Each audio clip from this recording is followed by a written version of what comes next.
much did this ship cost? I'm hoping it didn't cost more than about 20,000.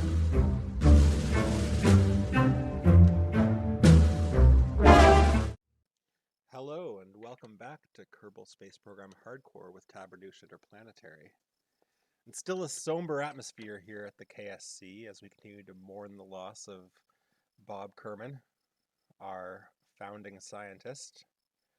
But in the Asteroid Complex, we've still got Jeb, Bill, and Valentina ready for their next missions, ready to see what they can do, go to space, and make sure Bob's loss was not in vain. Jeb's feeling a little guilty about the parachute mishap, so we're going to have to investigate that further. But for now, we're going to leave the airplanes behind and look about going back to space. So, we've got 317,000 Kerbucks. The first thing we're going to need to do, as I've mentioned a few times before, is build a relay network. We can't go much beyond low Kerbin orbit without the ability to talk to our spaceships as they go further out, especially as the planet rotates, because with our difficulty settings, we can only control probe-based craft, and we can only send back science from manned craft if they've got a direct connection back to Kerbal Space Center itself. So if we look at the tracking station, we have 2 satellites currently in orbit, 2 relay satellites. One of them is actually on it's in an orbit that goes within the atmosphere, so it's going to burn up soon. The other one is more stable, but such a low orbit and just one, it's next to useless. That was more of a proof of concept for us. What we're going to need to do is we're going to need to put 3 to 4 of these up in perfectly synchronous orbits so that they can talk to one another and the signal always gets back to KSC. Once we've put our 3 or 4 satellites up, then we've got the opportunity to start thinking about going to the moon. Now, before we start building our relay satellites, I think we're going to take the money that we have and we're going to upgrade the tracking station. That's going to cost almost every penny to our name, but it's going to increase the base power of the comm network here, which is going to give us a lot more flexibility in building out a really robust relay network that's going to last us. So let's spend the money. Boom, now we're almost broke. So the next step is going to be going to the administration building and telling them, hey, we're looking to go to the moon. Can you give us a little bit of an advance? So this screen looks different from what it might if you're playing unmodded Kerbal Space Program. We've added Strategia, which is a mod which dramatically increases the number of strategies available here. And some of them, like this one here that we're going to take, the Moon Probes strategy, is actually a mission pack. So if we can land probes on 3 different biomes on the moon, then we will get all of these rewards. And vitally, 100,000 of it is a straight up advance. Accept. Yes. Now, we're at 70. Oh, haha. Yes, we're not at 117,000. We're at 77,000 because of our difficulty settings. 60%.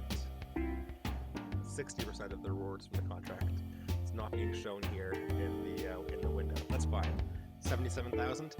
That should give us enough to build our relay network and send our first probes to the moon. We're going to have to be a little bit cautious with how much we're spending on our spacecraft here, but let's see what Mission Control has for us. Explore the moon probe. That's us. Fly by the moon, land on the moon, return home. It's a fair bit of money there. Some science, some reputation. No advance, but we're going to take this. That's where we're going next. And I don't think there's anything here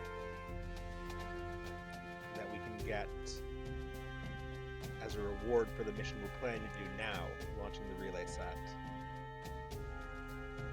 Oh, another mystery crew operation while in space near Kerbin. Sure, let's take that. We can put a mystery container on our first relay satellite.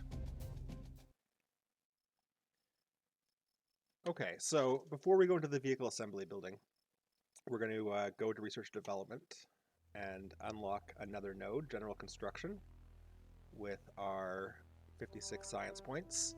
It's going to give us a couple useful things, most noticeably the strut connectors for stability and the Airstream payload fairing, which is going to be really useful to us. It's going to mean that we're not going to have to worry nearly as much about the drag on the top of our vessel as we start building these awkwardly shaped relay satellites.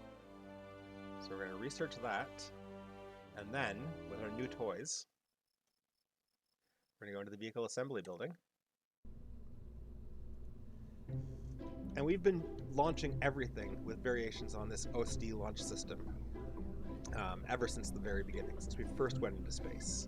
With all these new toys, though, I think that it's time to build a whole new launch system.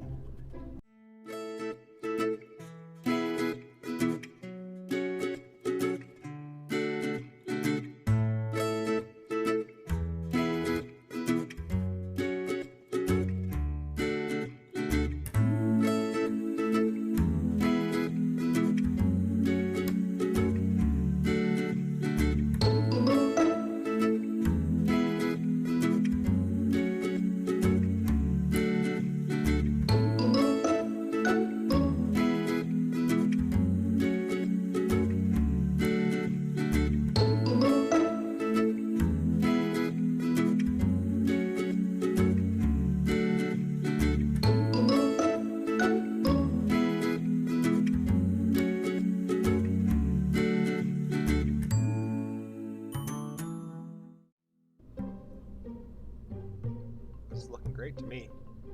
Am I forgetting anything important? I guess I won't know until we launch. This is the glory of no reverts. This is how we lost Bob. Okay. I'm gonna just quickly see what happens if we throw a little bit more fuel onto our upper stage.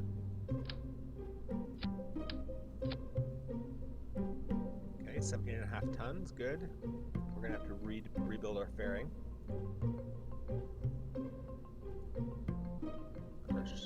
Our payload got a little bit taller there. Okay, so we've still got an atmosphere thrust rate ratio of 1.9 for our bottom stage. We've got over 5,000 delta V total. We're going to call this ship Viaja. Viaja 1.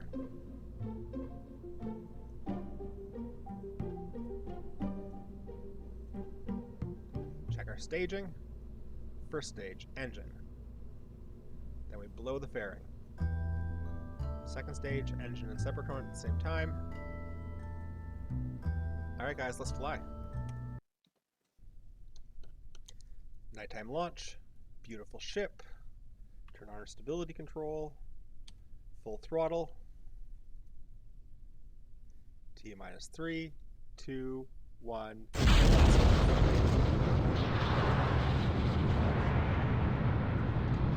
Now, under normal circumstances, with this much thrust to weight ratio, I'd actually be tipping over almost immediately after launch to try and get the maximum gravity turn. You get more efficiency in orbit the sooner you start burning sideways. Now the problem is here, because we don't have a relay satellite yet, satellite network yet, because that's what we're doing now, if I tilt over too soon, I'll fly over the horizon and I won't be able to control the ship once I'm trying to circularize my orbit. So we're going to get a fair bit of altitude here before we start to tip. We might also need to, I'm going to reduce our thrust a bit, because with our high thrust to weight ratio here, we're getting a lot of aerodynamic drag. And we don't want to drop it too much because it's a delicate balance between the aerodynamic losses and the gravity losses. Now we're going to start tipping over. You can see our apoapsis is already nearly to space. So we're going to tip over. And we're going to wait for our apoapsis to hit about 80. Then we're going to cut the engines and float to space and circularize after we've gotten out of the atmosphere and our engine efficiency is up as high as it can go. Okay, apoapsis 90. We're going to see that drop a little bit due to aero losses. But in the meantime, we'll float to space, and then we'll make that parabola into a nice little circle. We'll still be well within view of KSC when we reach our apoapsis. So everything's looking good. We can speed up. Well, we don't even need to speed up time really here. We're going to be at our peak. Yeah, it's only dropped down by about 200 meters so far. We're going to be at our peak in a few minutes. In about 10 seconds, we'll be entering space. We can blow our load, blow our wad, blow our fairing. There we go. Let's blow our fairing. Let's extend our antennae.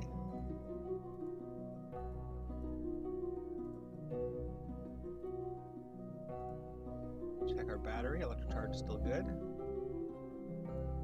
Let's observe our mystery goo. That should complete a mission for us.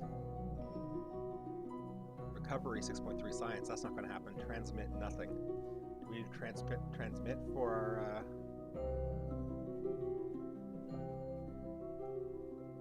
haha, recover. Okay, so actually we're not going to be able to complete our Mr. Goo contract on this launch. We'll have to do another launch later when we are planning to recover.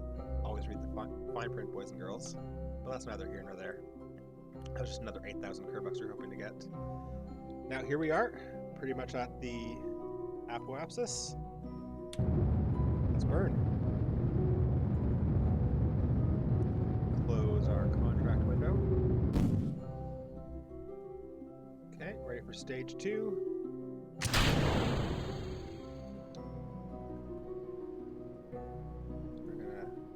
We may have waited a little bit too late because we're going to have to burn up a little bit away from our prograde in order to make sure that we don't start losing altitude.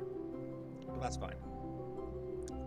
If we can circularize around 90 while we're still within view of KSC, then we'll see how much fuel we have left, and we'll go higher from there.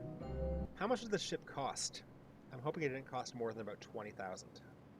So we can get 4 launches with the money we have, or else we're going to have to do some real looking at our contracts. We're going to try and put it at exactly 2.5 million, because then it'll be a lot easier for us to place our other relays.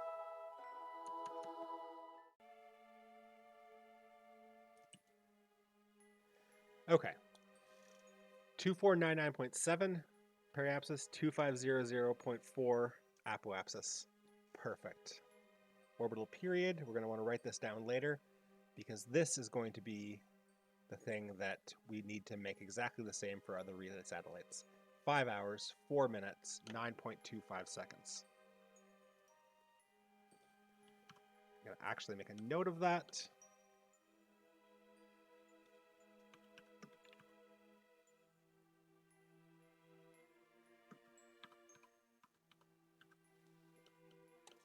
Okay, back to the game.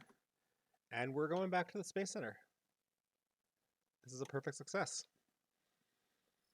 Now, unfortunately, that ship was a bit more expensive than I would have liked. We've only got 46,000 Kerbucks now. How much did our ship cost? 15,000. So we can do 2 more. We can launch 3 more, like exactly. 2 more of this ship to get us our relay satellite network, and then 1 more for a scientific mission.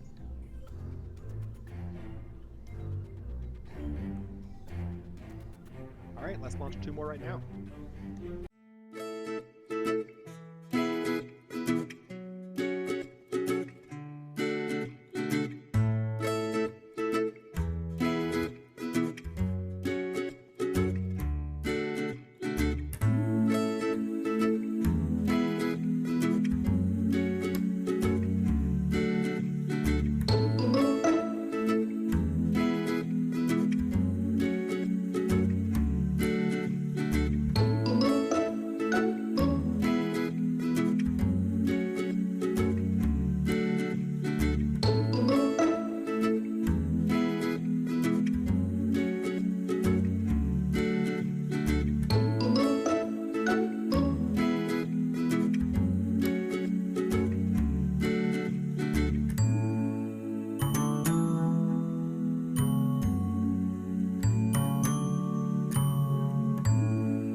here we are.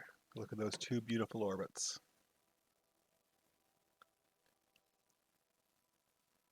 This is going to be 1/2 of our eventual 2.5 million kilometer high Kerbal orbit relay network.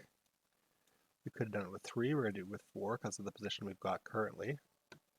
And we've got just enough money to launch 2 more, but we're not going to do that right now because I think we're going to need to take a little bit of a break to figure out how to make some Kerbucks. For that, I'll see you next time. Thanks for watching.